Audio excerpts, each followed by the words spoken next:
খাজা বাবা মরানা জিন্দা? আমি 30 বারের ভিতরে একবার গেছি, আমি আর আমার বড় ভাই।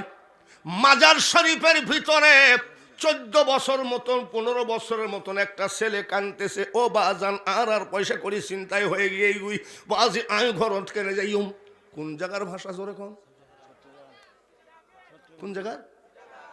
চিটাগাঙ্গের ভাষা। আরবি ভাষায় কোরআন নাযিল হয়েছিল। আমার বাপের ভাগ্য ভালো, 30 পারা কোরআন মুখস্থ করেছি।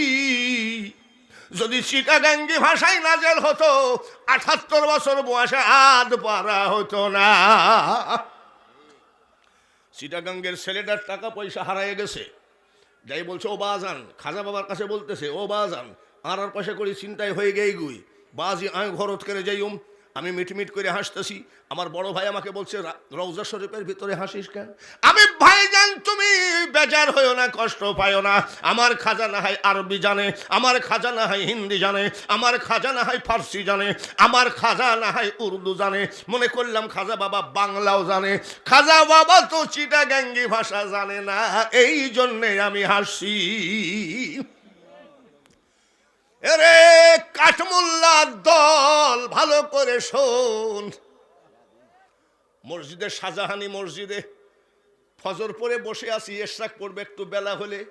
এক লোক এসে বলছে, बांग्लादेश से कौन आदमी आया है? तो हम लोग बांग्लादेशी। कौन सा डिस्ट्रिक्ट? बोले कुष्टिया। बोले नहीं। बांग्लादेश से कौन आदमी आया है? बोले कौन सा डिस्ट्रिक्ट? बोले फेनी नहीं, ढाका नहीं, बोले चिटागंग। तुम्हार बाड़ी की चाटगा। ওরা চাটগা বুঝলে, চাটগা বললে বোঝে, আমরা চট্টগ্রাম বললে বুঝি, আর ইংরেজরা চিটাগং বললে বুঝে।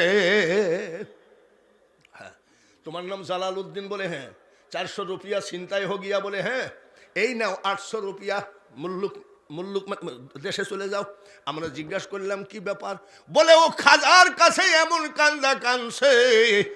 আমি হলাম এই আজমির শরীফের হেড খাদেম। আমার খাজা স্বপ্নের ভিতরে ধমক দিয়ে বলতেছে, তো শুধু বিছায়ে তো ভালোই আরামে ঘুমাও, আর আমার এক